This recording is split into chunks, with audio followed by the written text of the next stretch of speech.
What's good, everybody, on this fantastic Christmas Eve? Is that what you would call it? Listen, man, I am Santa. I'm busy. I'm busy right now. It's a busy time of the year, and I have no elves. Well, I guess my wife, but no, she would be Mrs. Claus, not an elf. You get what I'm saying. Busy time, y'all. But listen, do me a favor, hit that like button. If you have not subscribed, please consider subscribing. If you have not subscribed to Apple Podcasts, subscribe to Apple Podcasts. Do that for us. Greatly appreciate it. We appreciate all of you every night who come here for the content. Listen, we're going to talk about the massive update on Michigan's head coaching search. There's some hilarious stuff going on with that. The memes have been incredible with all these coaches turning them down and the possibilities. We're going to talk about it. Also, we got some buzz about the offensive coordinator position at the Ohio State University. Can't wait to talk about that as well. And then, yeah, for you people in the chat, listen, I forgot to take my do-rag off.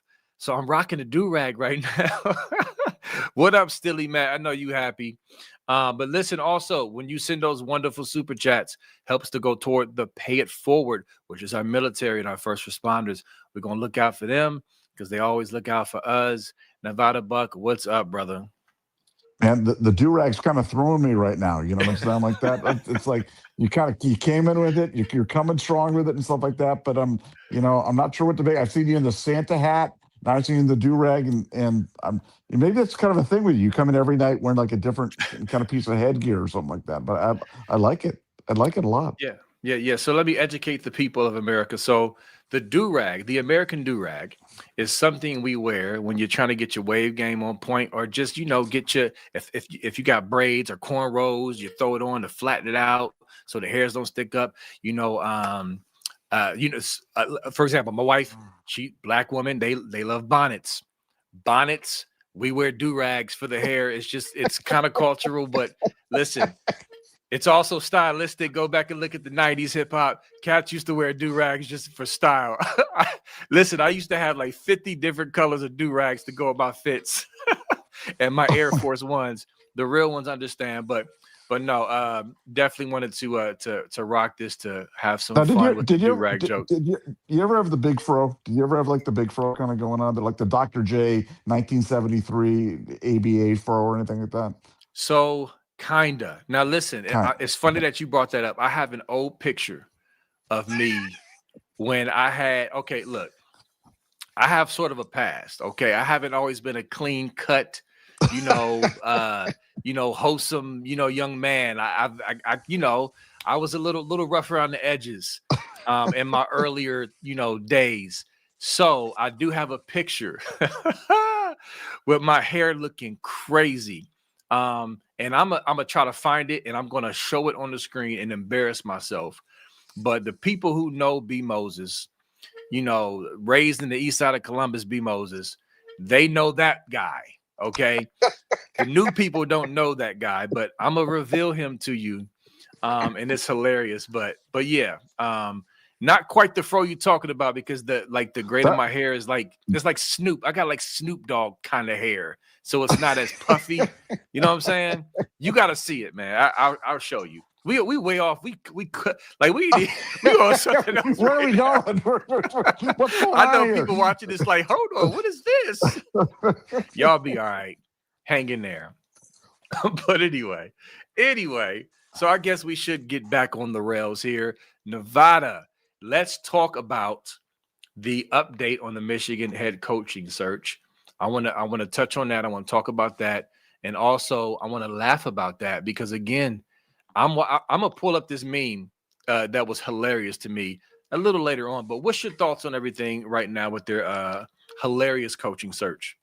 Well, what's been fascinating to me has been, from talking to people up in Michigan, because I really want to get this thing right, and I want to really, I want to be on the right side of the story, and when this thing gets broken, and I, as you guys are aware, am a big Kyle Whittingham guy. Like, I'm a guy, I believe in Kyle, think he's a great guy, smart guy, really solid guy, and the pushback that I keep getting from the powers that be in Michigan, the people on search stuff and people at Turnkey, is that Kyle's just not exciting enough for the Michigan fan base. That wouldn't energize the fan base. And I'm like, so that wouldn't energize the fan base, but I'm like, what do you guys believe would energize the fan? Like what's a name at this Right. point in time that really would energize the fan base? And they said, well, a name like a Kalen DeBoer. And I'm like, okay,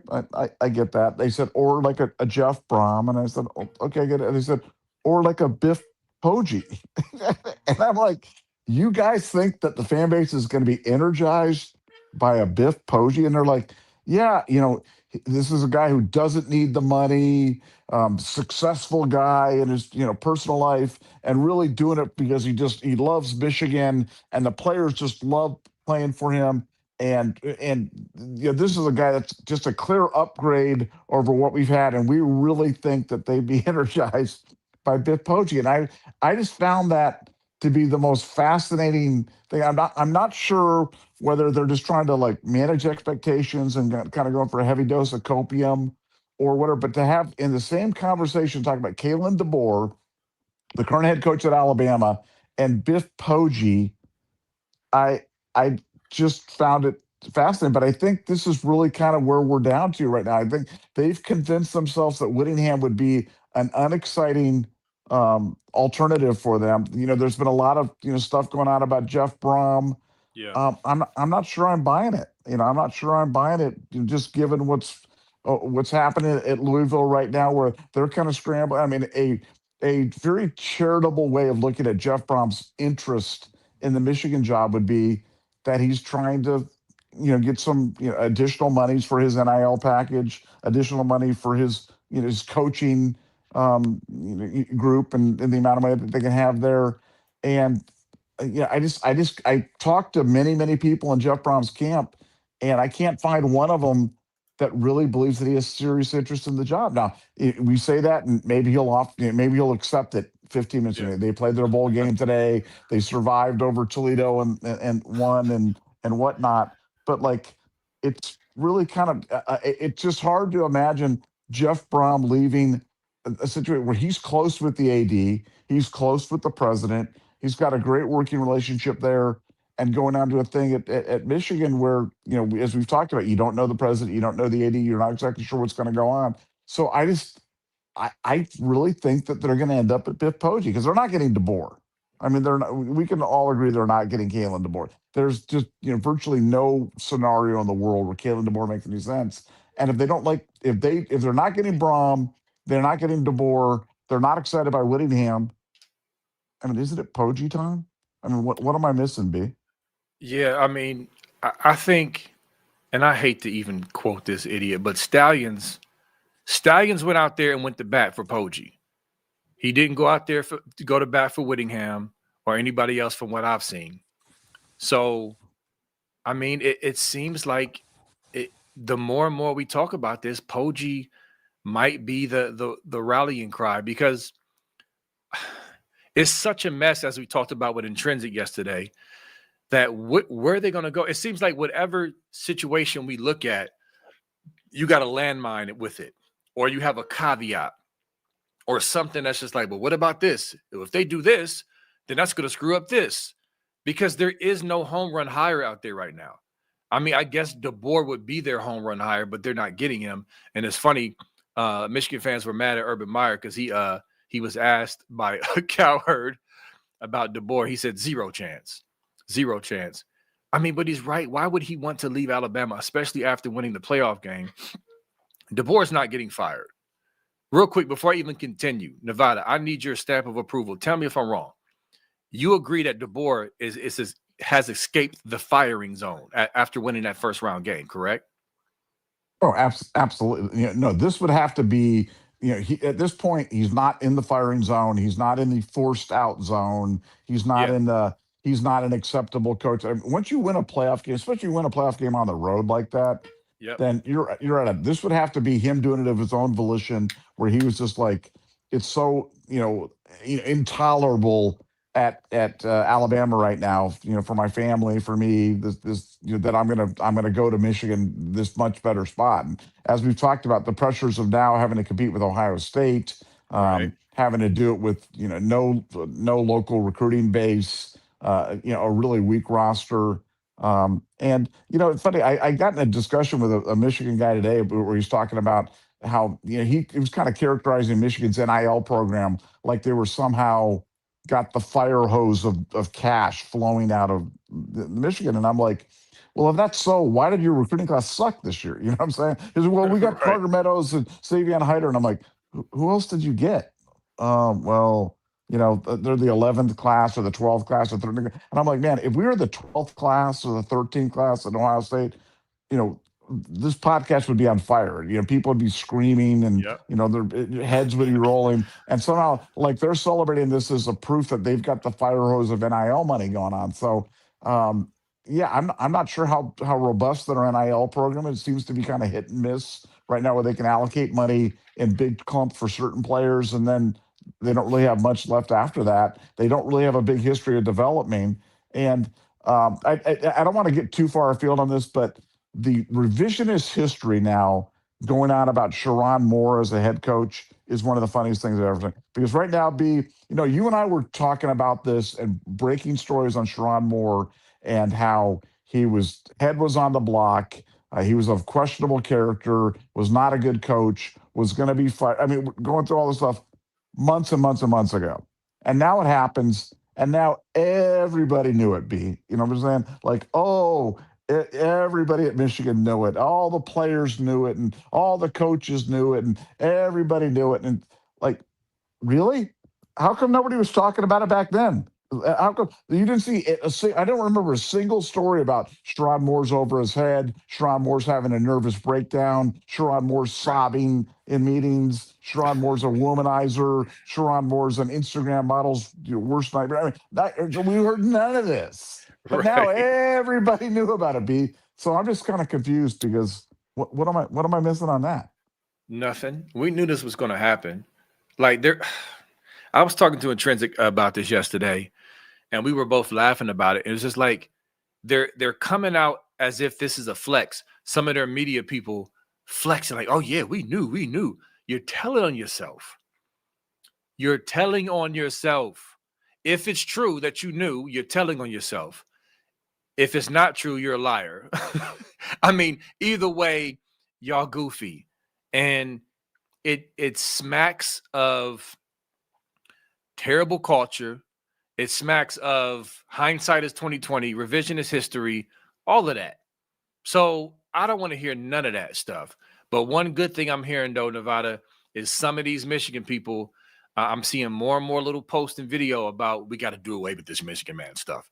This Michigan man stuff has to go away, which is hilarious to me because it was like their crown jewel of identification.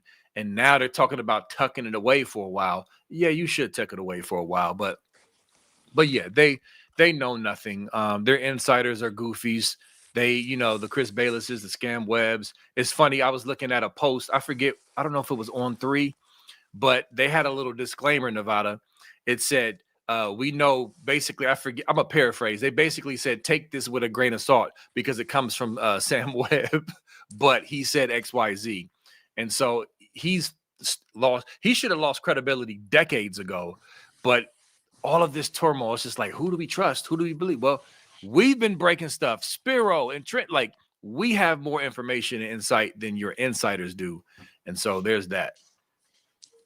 Well, and one that is absolutely a fact. I mean, there are guys, the state media up there at Michigan, that's why you have to listen and read between the lines when they start saying the same thing. As I've mentioned with Biff Poggi before, that's definitely something you've got to pay attention. But did you see the interview? I know you probably saw the quotes because that kind of got wide circulation. But did you actually see the interview with Biff Poggi yesterday where he's talking about the mismanagement going on up at Michigan over Yeah. the past 5 years and stuff like that? Like, that was a really damning thing. You know what I'm saying? I mean, like, for him to go up there and talk about how again, I'm butchering the word, but mismanage, I'm gonna pull it up right now.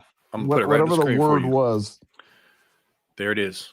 a malfunctioning organization.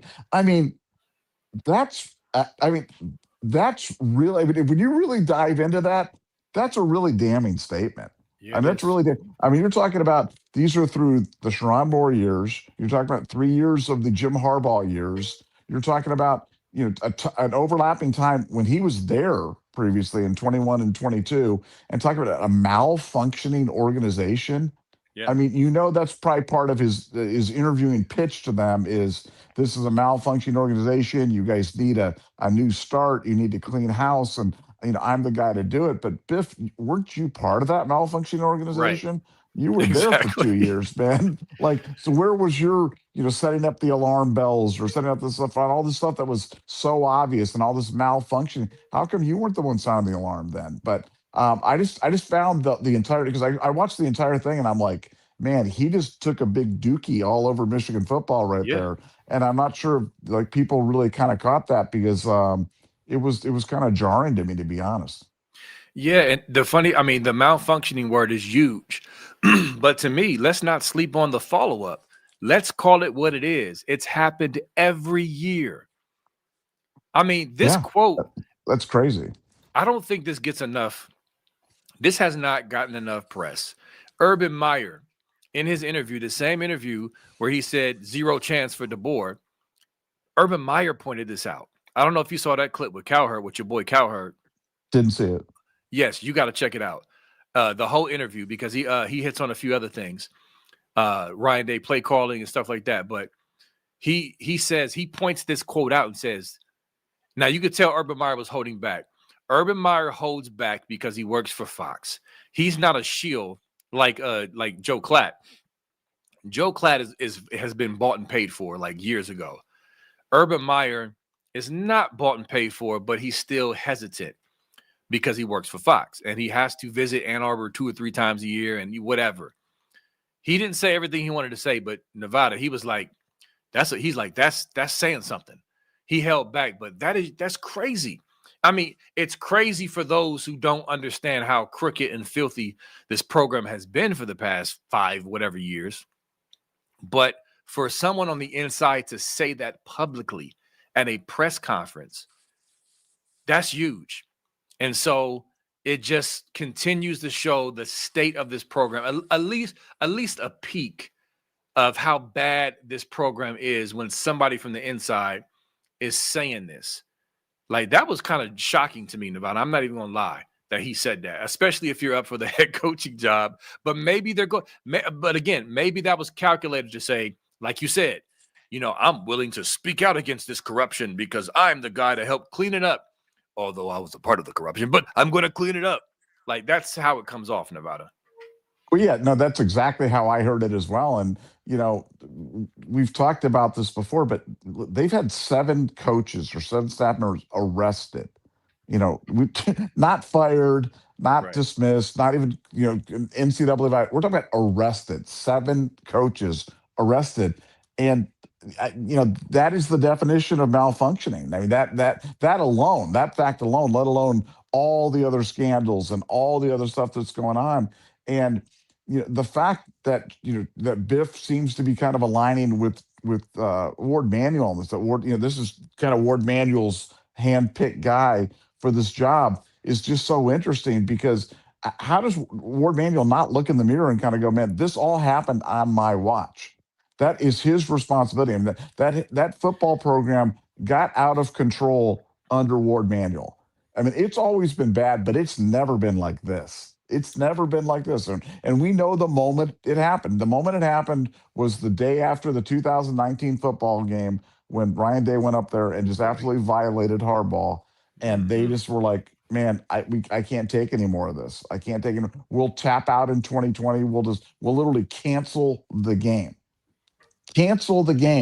and then we'll just go full cheat. We'll just go full on big time cheating scandal for the next 3 years. And that all happened under Ward Manuel. So the fact that Ward Manuel is still even upright, the fact that he's still above ground Yeah. at Michigan, walking around as the AD, is just. I'm telling you, it's one of the most stunning things that I've ever seen because this is the most corrupt program in all of sports, and Ward Manuel's the guy that did this. I mean, he is the guy that did this. He oversaw this, and I think that's why they're running parallel search programs right now. You've got Len Pernin turnkey, chasing some guys, and you've got Ward Manuel chasing other guys. I don't think the left hand doesn't know what the right hand's doing, but the fact that Ward Mandel's still in charge, is still drawing a paycheck, and until that guy goes, nothing will change at Michigan.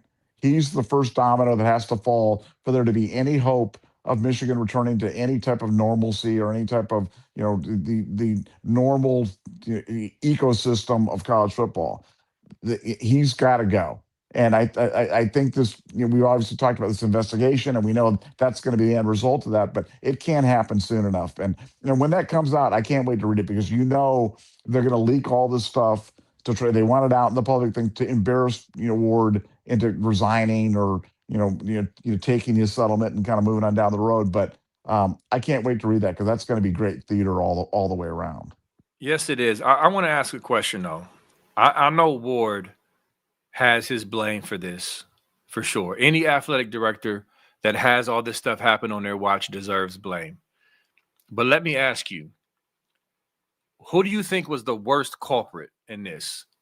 Or even if you say it's a collaborative effort, because to me, yes, Harbaugh is a common denominator, but then also you got, Ward Manuel is a common denominator, but then you have the introduction of Harbaugh into the program with all his antics, all his go up to the line and cross it, all his cheating. I mean, because people, it's funny, we talk about the Stallion stuff, which they pretend he had no idea about. We know he did, but people kind of forget or don't mention the recruiting violations and the other stuff too. I mean, he was just flat out just cheating and just disregard.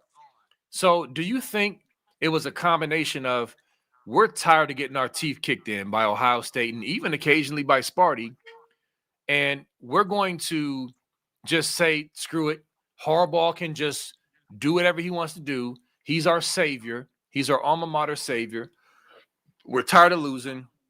Screw it. Just let it go. I guess what I'm saying is, did Harbaugh's influence and culture really tip the scales for Ward Manuel? Is it equal, or do you think one is worse than the other? Does that make sense? Well, no, it does, and I want to introduce a third, character. The third amigo of the three amigos of terror that were up there, Okay.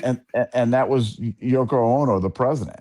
Yoko Ono was, Yes. I mean, this was a bad guy. This was a bad guy, and he created this environment up there where that was okay, where it was okay for Harbaugh to operate that way, and it was okay for Ward Manuel to overlook it. I mean, he's got culpability on this thing for sure, and that's why when he accepted the job at Florida, and then they didn't accept him, they pushed him back, and I think they're saying he's working at one of Ellison's companies now or something, but I mean, he's definitely a co-conspirator. But I want to ask you one question on something you said.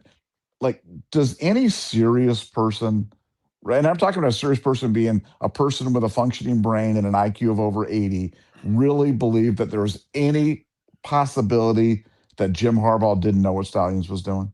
I mean, is there really anybody that really believes that? Yes, there's Michigan fans who believe it.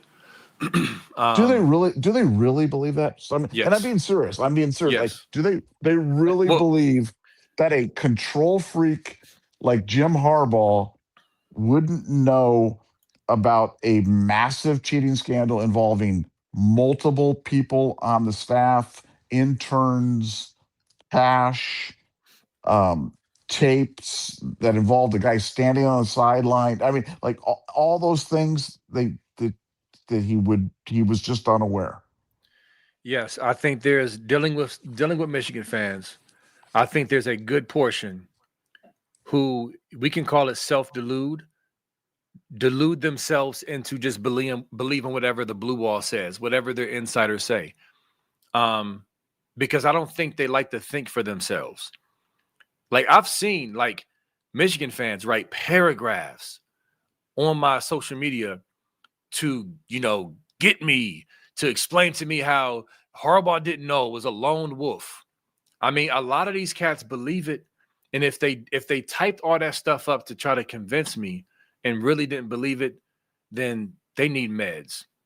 But yes, Nevada, I do think a good portion of them actually look. I'll do you one better. This is how goofy their fan base is and unintelligent. Sorry, but not sorry. Now, we knew what was going to happen on that Netflix documentary, Nevada. Shoot, remember back when me and Funky was doing shows? That's when it dropped. And I was talking to Funky. I was like, I already know this was going. He was like, we got to watch. I'm like, I don't want to watch this. This is going to be trash. I don't want to watch it, but I have to watch because we need to talk about it. But I was saying, we know this is going to be a propaganda piece to brainwash the fan base primarily, to indoctrinate them into this talking point or narrative that Connor Stallions was just, doing what the other schools were doing and just doing it better. He's not really cheating. He just did it better than you. And Nevada, they hit the social medias like with a vengeance. Like, I mean, their marching orders were given and they really believe that. And so I don't put nothing past them. Long-winded answer to say, I don't put nothing past them morons. They're going to believe whatever makes them sleep better at night. Nevada, they're going to cling to this fake natty with everything they got. Right now, they're under siege mentally, right? Psychologically, they are under siege because they're seeing all this evidence, not just by Suckeyes and Sparty, but by the entire country. Media, national media, they're seeing evidence on the platter. They're seeing all these different things that they, it's hard for them to ignore. Basically this picture right here. This is what Ohio State fans are saying. Like, listen, you see this national article, you see this article, you see this evidence, you see this mess, and they're just so delusional, Nevada. I'm sorry. Yes, they believe it. Sorry for talking so long.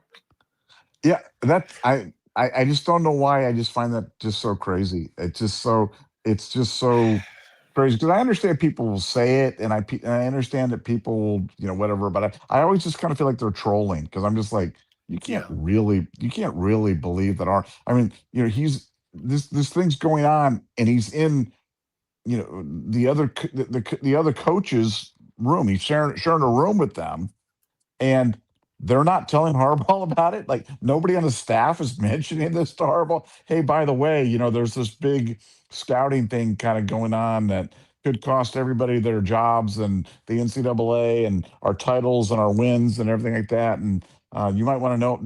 Nobody thought to mention that to Harbaugh at any point in time. I mean, it's just I don't know why I find that so funny, but that is unintentionally hilarious.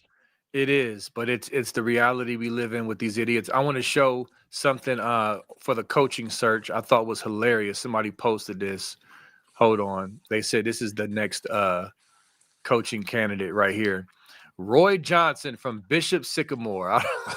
I don't know if y'all saw that documentary. By the way, Carnell Tate is featured on that documentary when he was playing for IMG. A little side note, but for anybody who's seen this documentary, this is hilarious to me. Shoot, they might as well bring him in. Bring him in. I mean, it's a clown show right now.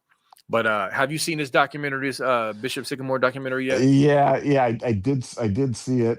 It was disturbing, but so 2024 or whatever it was at the time. I mean, it was just, I mean, that's just the way it is. And I kind of gotten some of that world, just the whole idea of being of the prep school world and the exposure to recruits world and recruiting analysts and getting scholarships and the stuff that goes on is crazy. So this seemed to be, that was just kind of a logical extension of that whole story. And the fact that they actually got a game against IMG was pretty wild, man. It just like, who's vetting this stuff out, man? Like, is anybody doing this? This dude was incredible.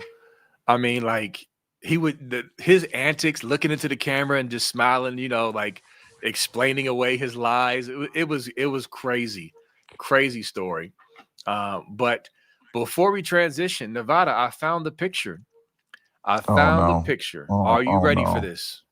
Are y'all ready for this? I don't know. Okay. So let me give you some. This is a I'm work afraid. ID. Let me prep y'all. This is a picture of a work ID. I was about 20 years old, 2021. Where are you working? I was working in a warehouse. I was working for the warehouse that did Victoria's Secret, Lane Bryant. Who's the big Oh, company that used to own all those stores? oh, the limited or Limited. whatever. Yeah. Yeah. Yeah. I was working in the warehouse at that point. Right. And so yeah, I was a different cat. I was Black and Milds, freaking Black and Milds on break. Only some of y'all know what that means. Rolling blunts on break. Just I mean, I was just that's what I was on. So here we go. This is B Moses. Oh wow, look at that. At about 20, I had the Cheerios NASCAR jacket. That was hot back then. Got a lot of compliments on that jacket. But look at this dude. And also, listen, y'all know I do music. I'll rap or whatever. But I said a line describing me back then. For those, Nevada, have you seen a movie called The Five Heartbeats? I have not seen a movie called The Five Oh, Heartbeats. listen, magical movie, great movie. In the chat, please put in the comments if you've seen The Five Heartbeats. Either way, there's a character. He's the lead singer of the group called The Five Heartbeats. It's a Robert Townsend. Robert Townsend is in it, and it's based back in like the '60s. And the lead singer's name was Eddie Kane, right? And Eddie Kane, he kind of went a bad way, and he started looking rough and all that. And so in the song, I said, I was talking about basically comparing myself to Eddie Kane and how I was looking. Bro, listen, I was a mess back then. But let me take this off the screen. I like the But that Cheerios, the Cheerios NASCAR jacket. I thought you'd be going like with the Ricky Bobby, like Wonder Bread or something like that, but you went no, Cheerios I NASCAR had jacket. I had two. I had two, Uh, like both of them were fire. I got a lot of compliments on these jackets. Back then, the NASCAR jackets were like in. I had that one, and I had a brown UPS one that was dope. I got oh, a lot of oh, compliments on that. I don't know who the driver for that one was, but anyway, now y'all taking me back. You're taking me back. All right. But to my young ornery days when I was just out there clowning. But anyway, let's see. Have y'all seen Five Heartbeats? I want to see something real quick because that is a classic movie, Nevada. Have you seen the Temptation story, like the Temptation movie? I have not. Okay. Ooh, two I great know that. movies. I know. I'm missing out, man. I see y'all laughing at me in the comments. So yeah, Eddie Kane, man. So anyway, he said he said it looks like Rufio off the movie Hook. Have you seen Hook? Have you seen Hook, Yes, Nevada? yes, I Listen, have. I love Hook. Rufio. That's my joint. Anyway, don't get me started, man. But that's funny. I've never been compared to Rufio. All right, listen, we're off the rails again. Let's get back on track. Let's talk about this offensive coordinator position. Okay, Nevada. What are you hearing? You mentioned to me to this earlier. I can't talk. You mentioned this to me earlier, and I like it. I've heard people are like, no, no. I'm like, why not? I think this is a really good name. Let's talk about it. Who you got for the buzz for the OC position? Well, it's funny. You look at the last hire, well, before the Heartline hire, and Ryan Day went out to the coaching ranks to an existing coach at UCLA and took Chip Kelly to be the offensive coordinator. So you say, hey, could somebody really leave another head coaching job to become the offensive coordinator at Ohio State? And obviously, the answer to that is a resounding yes. And so Joe Moorhead, Joe Moorhead, head coach at Akron, Yeah, potential offensive coordinator for Ohio State. Um, I, I've heard this from several people that they trust that they believe this is something that could certainly happen. And I wasn't sure how I felt about it until I talked to somebody smarter than I am about offensive football. yeah, And he's like, man, Moorhead would be fantastic. Moorhead's a guy that right now, you look. I'm not sure what he makes at Akron as a head coach, but it's not a lot. You know what I'm saying? And to get a guy like that who's got his experience, I think that could be a really interesting hire. I think that could really, I've heard all the names of the NFL guys, and I understand why Ryan might want to go the NFL route. But taking another head coach, a guy that's been in the big chair, it's kind of seeing the macro view of everything like that, but has got a profound understanding of the offensive side of the ball. I think Moorhead could really be interesting. And I didn't know how you'd react when I brought that up, but I'm glad that I you're like it. pleased because it's certainly it's a name that's certainly interesting to me as well. And I got his salary put up. He makes 620,000. Yeah, And it's not so, much. right, exactly. Like Ohio State can easily crush that. So I like it. I mean, why wouldn't anybody like that? To be honest with you, but I know day ball is still out there, but whenever you have, even if you have a guy that you really like, in the coaching search, you're always going to have multiple guys lined up, just in case. Shoot, prime example. O'Brien, not O'Brien. I'm sorry, I'm getting my names mixed up. Who did we hire before Chip Kelly and they went back to Boston College? Bill O'Brien. Oh, I was right. Yeah, Bill O'Brien. Yep. Yeah, you just never know. But I think this is an outstanding name. I think he Well, would Bill. get along perfectly with Bill Day. Yeah, Bill O'Brien, I was super excited about the Bill O'Brien me hire. too. Me too. Yeah, I mean, I thought that was a guy that I thought that was, I thought he would have been terrific. I thought he's a tough guy, a guy that can stand up to right in. That's really what you're looking for. You're looking for a guy who's got enough. He's credentialed enough. He's senior enough. He's seen enough. Got a little bit of gray hair that he can stand up to Ryan Day.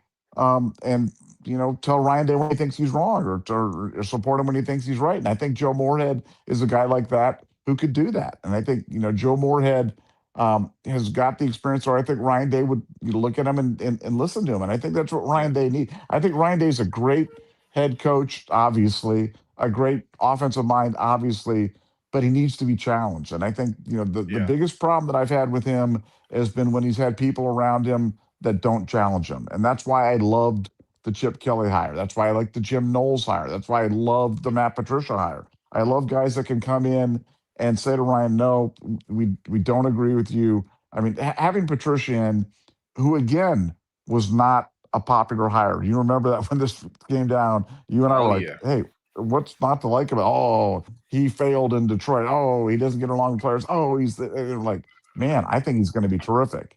I didn't think he'd be this good, but I thought he'd be really good, and he's turned out to be even better. But I think on the offensive side, to go get a guy who's been a college head coach and bring him in, man, I love it. I mean, I love it, and I've always loved what Joe Moorhead did with offenses. And I know you're limited at Akron because it's Akron, but I think Joe Moorhead would be terrific. And I think he's a guy that I think can bring some different elements to the OSU offense that we really need, because Ryan understands the passing game at a really profound level, but he can always use other inputs. And I think a guy like Joe Moorhead could certainly be a guy that brings that down. yeah, definitely. I think he it's the combination of I don't agree, pushback, and just mutual respect. Like I just really think they would mesh well. But yeah, the Patricia stuff, every time I hear that, I get annoyed.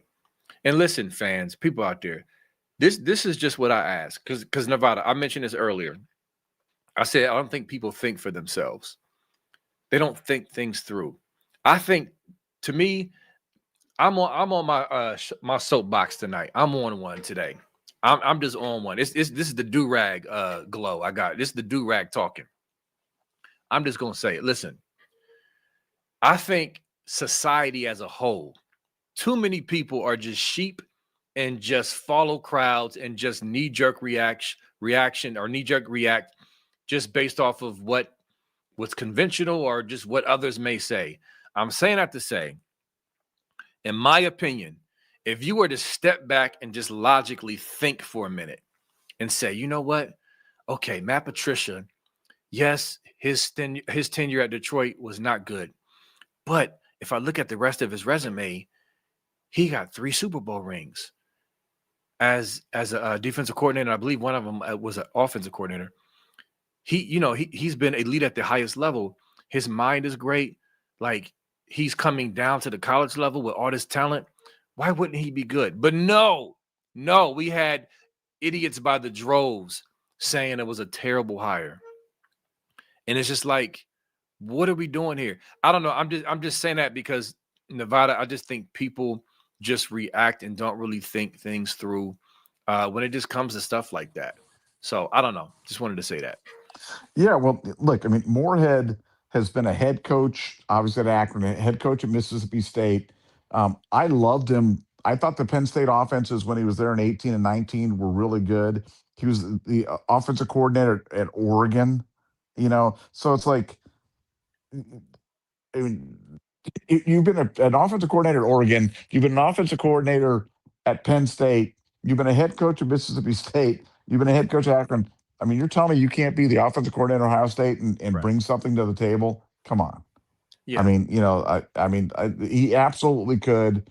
And we've already talked about just the bare economics of the situation. Obviously, you could enhance the situation from that standpoint considerably. And but that was never in doubt because like, if we could take a head coach from UCLA who's in the Big Ten to be our offensive coordinator, we can certainly take a head coach from Akron to do the same thing. But I think Ryan's going to be very careful with the hire.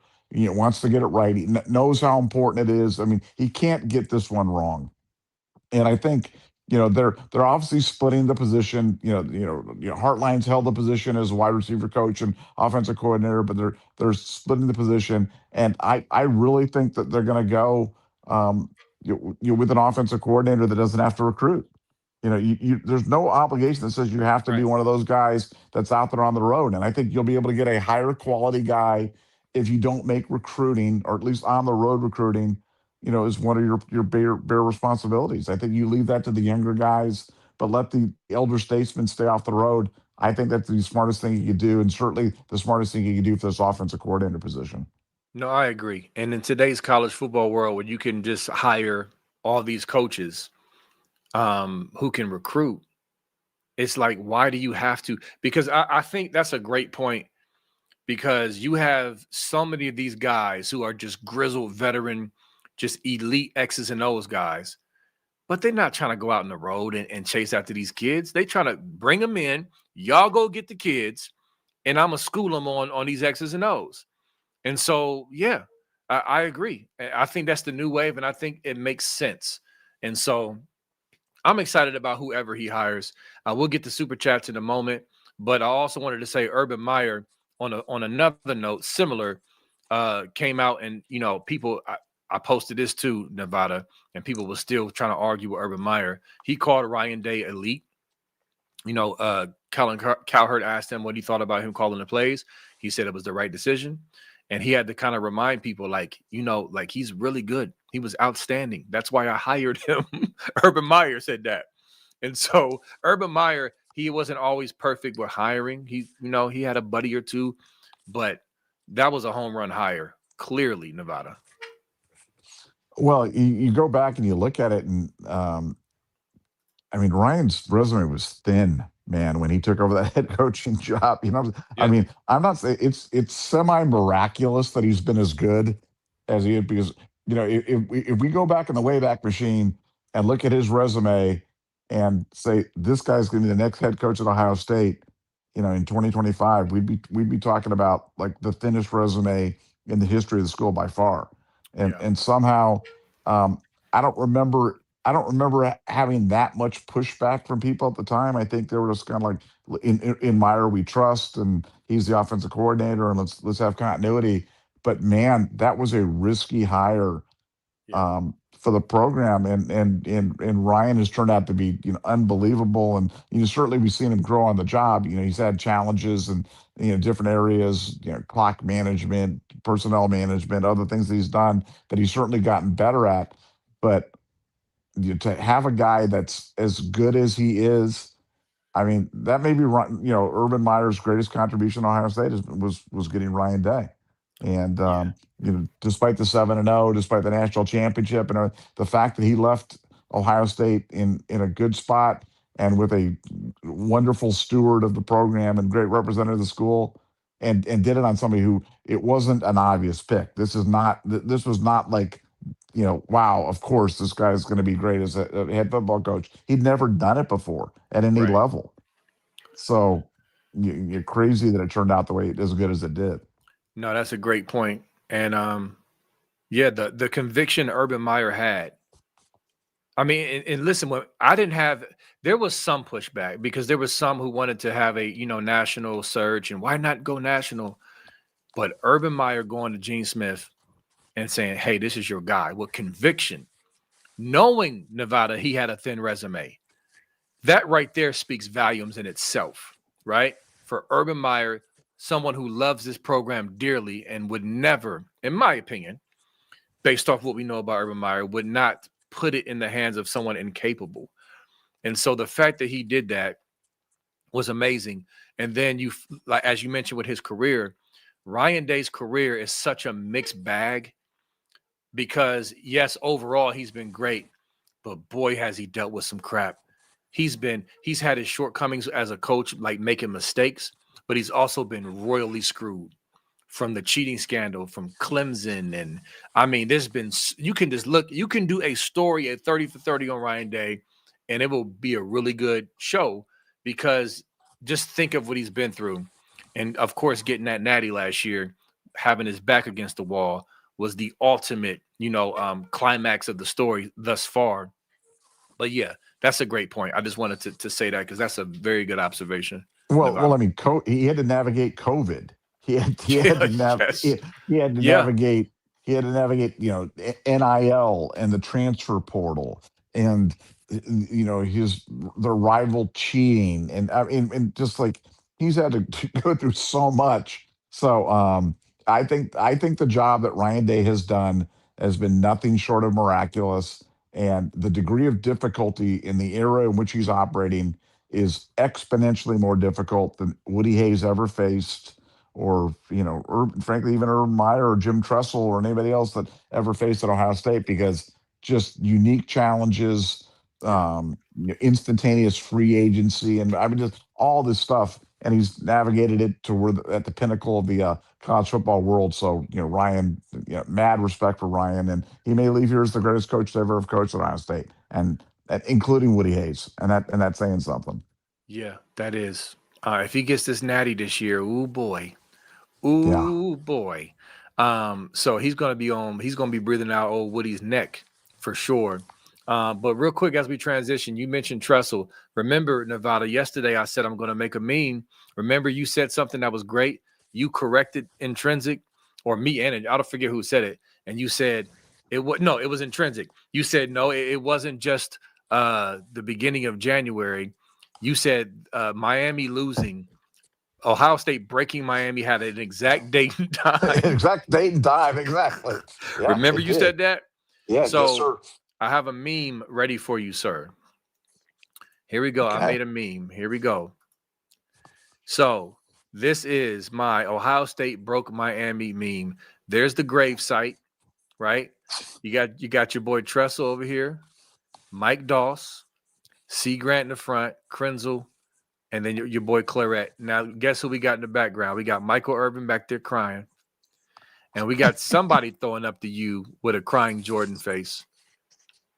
But this is the official Ohio State broke Miami meme, inspired by Nevada Buck. I love it. I love it. You can put set to the tune of what time it is, because we know what time it was. You can say Yes. it was time. It was January 3rd, 2003 Yep. at 11:51 p.m. That's what time it was. Yep. There's the date right there underneath their on their tombstone. I might go back and add that time as well with the seconds actually. And I might maybe I'll add like a Miami helmet in the air. You know when they threw their helmets in the air, thought they won. Oh Bums. yeah, bombs. But anyway, all right, good stuff. Let's get the super chats. We got Will the Thrill. Thanks for the 4.99. B's headgear is hitting hard tonight because we are about to see Do-Rag Ryan Day on the 31st. It's bath salts time, baby. Listen, now I gotta make a meme with Ryan Day with the do-rag on. I got to. And matter of fact, I'm gonna give him some gold fronts too. I'm gonna give him some Paul Wall type gold fronts with the do-rag. What you got on that, Nevada? Yeah, no, I think I mean this game's going to be spicy, man. There's a lot of different storylines on here. Obviously for Jeremiah Smith, the disrespect, the hometown guys, the Julian saying stuff, Ryan Day taking over the play calling responsibilities. It's going to be a heck of a game, and I know it's with Texas A&M out of the game, the ticket prices have plummeted down there in Dallas. So if you're an Ohio State fan, man, take advantage of it. You get a chance to go down there and watch this. Maybe one of the more economical opportunities you get to see a game like this down there in Jerry World. Make the trip; it's going to be worth it. And I think we're going to lay a hurting on them. Yep, I cannot wait. I cannot wait. I was about to say something about Miami, but I'll wait to the next super chat. Iowa Buck, what's up, good sir? Thanks for the $4.99. With the healthy Tate saying it's going to go off, Miami cannot cover our guys if we play smart. Merry Christmas, fellas. Merry Christmas to you and yours, and Merry Christmas to everyone out there.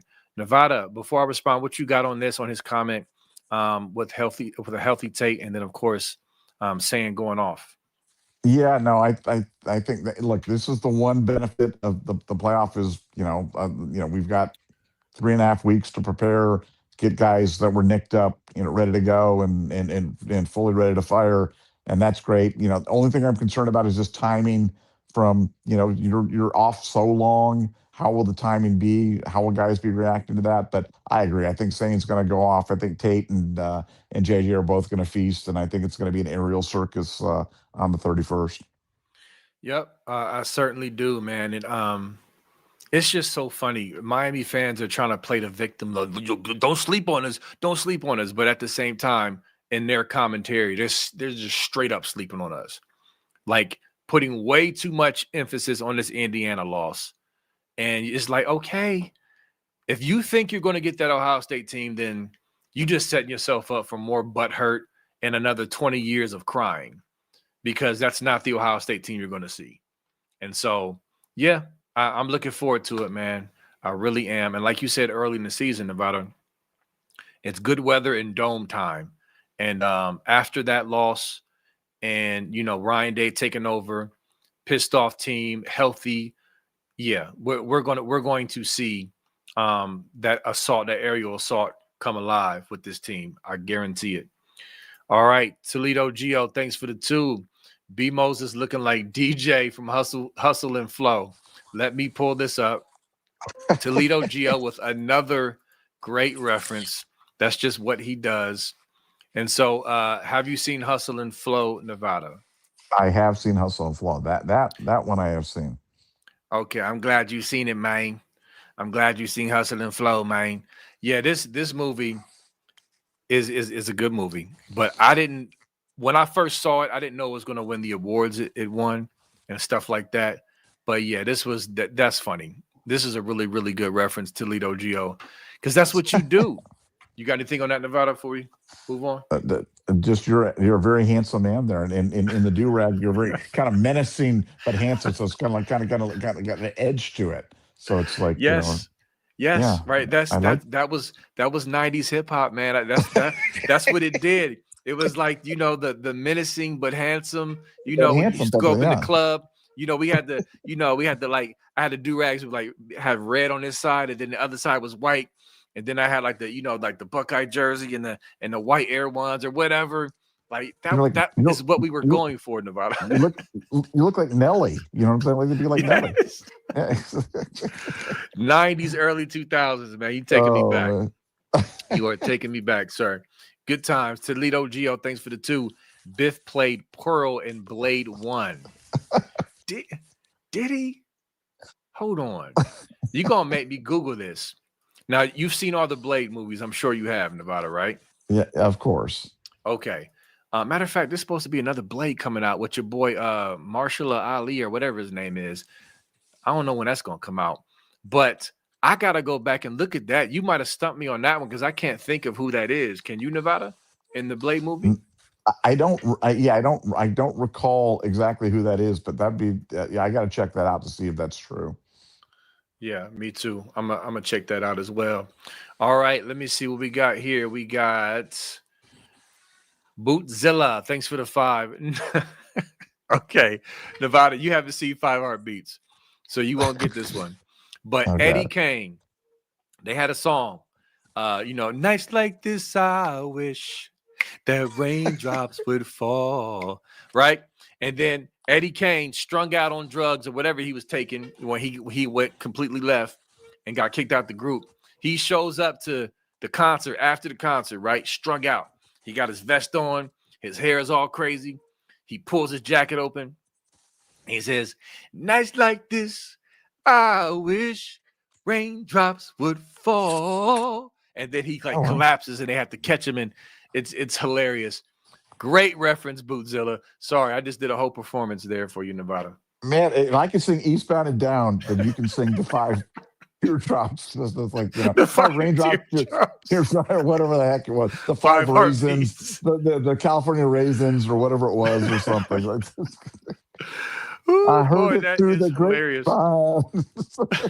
See, we're just stacking up on the movies we got to see. Oh, By the way, my gosh. I know y'all asked. I have seen Patton. Nevada did see Last Dragon. We just have to. It's Christmas time. It's we got to work it in. We will work it in. Maybe sometime this week. Maybe Friday. Maybe tomorrow. We'll see. We'll see. But anyway, good stuff. All right, Cars Washington. Thanks for the $1.99. Thanks for being a Scoop Watch. Remember, I used to sport a carefree curl back in the day. Now, Nevada, what hairstyle did you rock back in your day? And what, the 60s, 70s? I had long hair. Just like I looked like one of the Allman Brothers or something like that, or Nelson. If Nelson didn't have, if I didn't have like the really blonde hair, kind of a brownish hair for if I was one of the Nelson brothers. But I got to see some old pictures. Oh man, yeah, I had the long hair kind of going on right there, but I liked it. And the problem is like because I lived in Germany, we were Air Force brats, so I lived over there, and then I moved over to the States, and kind of the hairstyles changed on me when we moved, but I didn't really realize they changed. And so when I went to California, I had the long hair. Man, people did not know what to make of me because like everybody in California was like kind of short hair, kind of doing stuff like that, and I was still wearing the long hair. So I think I was out of step. I needed you to come and educate me or put a do-rag on me and put me out there or something. That's funny, man. Listen, I'm just thinking about all the hairstyles back in the days, the 80s, the big hair. In the 90s on the West Coast, they rocked the Jerry curls, Ice Cube, NWA, remember the Jerry curls was in. I mean, the big afros. I mean, it's not really the same now. I guess things are a little, I don't know. I guess there's some crazy hairstyles now, but the 60s, 70s, 80s. The big fros are coming back, though. The big fros are coming back. Are they? I think so. We'll I think see. you've seen some of the basketball players wearing those big fros, man. It's like, yeah. It's kind of socks going up, socks going down, shorts going up, shorts going down. But the fros are definitely coming back. I think the fros. I think that'd be a good look for you, though. B, just like to have the big old fro. Yeah, you should. All right, I might have to see what I can do. You know what I'm saying? Now the transition will be terrible. I might have to put a do-rag on every show just to cover up the transition to the fro. Because you're going to see a lot of this in the meantime to get there. So I'm just saying, be careful what you ask for. Yeah, don't put that picture. Don't put the picture up anymore, B. This is a family show, man. Menacing. You're gonna get us taken off YouTube. You're gonna get taken off YouTube. The picture going up there anymore. Oh, community violations. All right. Dan Wells, thanks for the 5. I usually agree with you guys on hiring coaches, but I have to disagree about an offensive coordinator that don't recruit at a high level. OH Nevada? That's cool. We can disagree, brother. It's all good. I mean, to me, it's just like, I don't know. Okay, Knowles. We can look at Jim Knowles as a recent offensive coordinator getting paid a lot of money at Ohio State who helped win as a natty, who did not recruit at a high level. Is that a good comp, Nevada? Chip Kelly.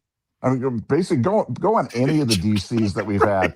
Even Chip Kelly, yeah. Mark D'Antonio. Mark D'Antonio was, Haycock was not a great. I mean, you can go down the line. I really think the next, one of the next big innovations is going to be you're going to have 10 young guys that are the recruiters. And then you're going to have the X's and O's guys. And that couldn't have been a reality before when they had limited numbers of coaches and on-field instruction and things. But now that game's changed, I think I'm telling you, I think the offensive coordinator, as you characterize it so accurately, is going to be a grizzled old X and O's guy. Yep. And the 10 recruiting guys are going to be completely different you'll bring them in. They can meet with them at Ohio State when they're in and stuff. They're just not going to be on the road. But I really think that's the way teams are going to be going. I really do. Yeah, I mean, now that I just think about it, Nevada, it's just like, let's just think. Like even on this team recently, who has been before? I mean, obviously this just happened. He just got hired this year. Before Hartline was promoted to OC, who was the best recruiter on the staff for years? It's Brian Hartline. Yeah, Like, always. and not just him, but I'm just thinking about it. Like, I'm thinking back in my head of an OC or a DC who was considered the best or one of the best recruiters on the squad, and I can't think of that. Fickle would have been one, but Okay. he was only the DC for 1 year. He was co-DC under Haycock. You know what I'm saying? But Fickle would have been a guy. But no, traditionally those guys aren't great recruiters. They're just not. They don't relate well to people. They're not on there, and because they're a coordinator, think about it. They're not coaching a position group. They're a Yeah. coordinator. You know what I'm saying? So like the only person that they really want to be recruiting as an offensive coordinator would be the quarterback. You know what I'm saying? Yeah. You want to have the quarterback have a good relationship with the offensive coordinator, but your head coach, Ryan Day, is like the quarterback whisperer. So he's really going to be the guy that's not, especially for your 5-star quarterbacks, he's going to be guy on point anyway. I don't think your coordinators need to recruit. I really don't.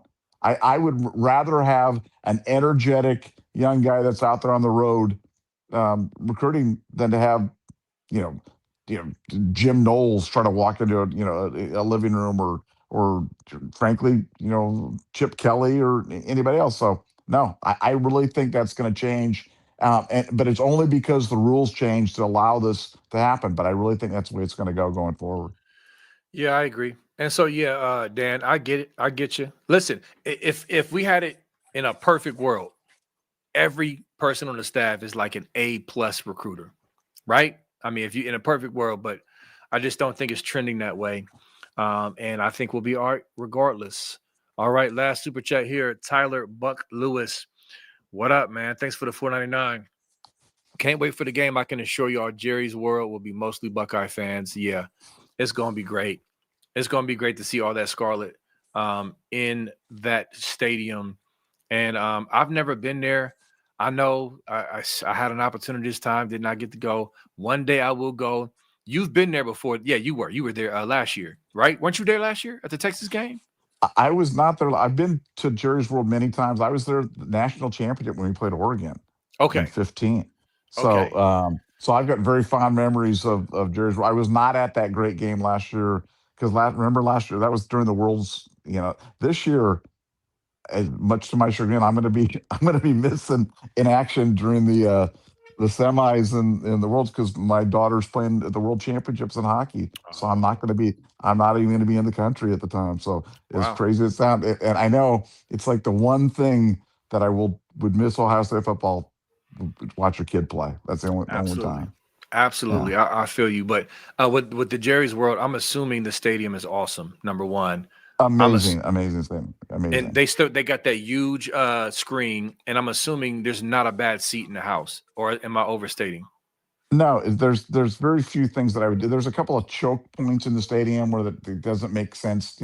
But other than that, no, it's great. The Humongatron really makes it great, so you can see there's not a bad seat in the place.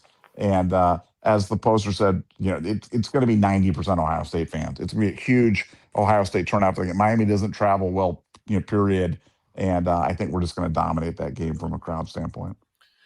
Got you. Okay, actually, we got a couple more super chats sliding through. The homie Mike Green. I think we missed you yesterday, brother. It's just not the same without you on here.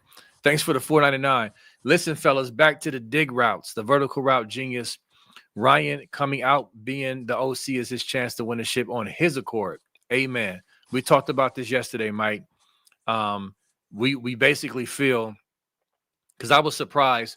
Nevada pointed out the fact that we had the nugget about him taking over the play calls like a week before, like on the scoop board. But I wasn't thinking he was gonna make it public. He usually keeps that behind the scenes. So I was very surprised he came out with that.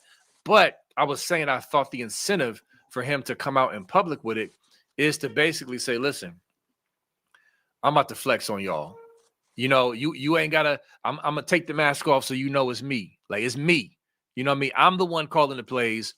If we win this, it's like it was me. That's just how I feel. Because I think Ryan Day, he loves play calling. He was reluctant to give it up. And I don't blame him because if you're really good at something and people just get amnesia as if he was never really good, he was not perfect, but really good at play calling. and now he gets to circle back to it in a situation where he's had weeks to prepare and kind of get things going on this run. And I'm excited to see what he pulls out, man. So I agree, Mike. What you got, Nevada? Well, I think they kind of forced his hand, because it sounds like Hartline's going to be coaching from the sideline. So if Hartline was on the sideline coaching, people know that he ain't up in the booth calling plays anymore. So it's like, Right. for Ryan, I think he had to make that announcement. But no, I'm Yeah, excited that's a what he good can point. do. I think Ryan is. I think we're going to get the best out of Ryan Day. Because I think he really wants to show the world what a great play caller he is, and I think we're going to see innovation to the nth degree. Whether it all works or not, hey, that's football. We'll find out. But I think we'll be innovative, and I don't think we'll be predictable. And that's what I'm most excited about seeing with a Ryan Day called offense. Agreed. Agreed. All right. We got Jared Allen Brandon. That's an excellent name, Brandon. Thanks for the 5. Good to be back in the OHIO for the holidays. Merry Christmas, Scoopers, and Cheetahgan still sucks. Yes, they do. Merry Christmas, y'all. Great time of year. I love Christmas. I got kids, family. I'm the Black Santa Claus. I'm Black Santa Claus. So I have a lot of fun with decorating and putting up stuff, and putting a half bit. Nevada, you know what I do with my kids? I've been doing. I'll put like a half bit cookie on the dish, and then some Oh yeah. some milk that looks like it was drank. And now they don't buy it no more. They're getting too old, but it used to work. It used to work. But I'm that guy. I'm Clark Griswold. But yes, I love Christmas. Nevada, what you got on that? Well, yeah, no. What I've been taking is, we have this creepy elf on the shelf, and I keep hiding it in my kid's bed. And so, like, when they go into bed, and they find the elf on the shelf in the bed, and that kind of creeps them out and stuff like that. And that's kind of been my new fun. But yeah, I used to do the cookies and stuff, but they got hip to it. But the creepy Yeah. elf on the shelf that's what you got a lot that to look forward to in the future, so that you can terrorize your kids with that. Another funny thing, y'all. I do memes, obviously, Photoshop, editing, stuff like that. A couple of years ago, you know what I did, Nevada? Because they were pushing back on me, saying, Santa Claus. I'm like, oh, for real? So I photoshopped. I got a picture of a Santa. This is what I did. I had my wife take a picture. Let me see. Can you get in the camera? Okay. I had my wife take a picture of like me standing with like my arm, like I'm like put my arm around somebody, and I photoshopped Santa next to me as if my arm was around him in our living room, and it Oh looked wow. real. Oh wow. And they Wow. bought it. They bought Oh, it. that's kind of awesome. Next level. That I'm gonna is next find level. that. That's good stuff. I'm gonna try to find that picture, and I'm gonna show it tomorrow, because tomorrow is a good segue as we close out.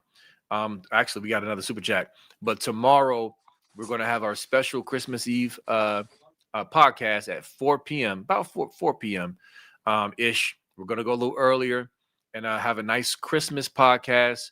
We're gonna have a topic. We're gonna talk about some things, but just to show love to Buckeye Nation, Buckeye Scoop family. I'm looking forward to it, and I'm gonna try to find that picture for you, Nevada. I can't wait to see it. That's high quality stuff there, man. Amen. Amen. All right. All right. We got let me see. Is that, I don't know, theory? Something theory? Thanks for the 5. I apologize. I'm trying to make out the whole name. Moorhead would be a horrible hire, in my opinion. 27-47 head coach record, can't recruit. Older, only 4 years of OC experience at a Power 4 program, not even a top 10 candidate. Ooh, spicy. What you got on that, Nevada?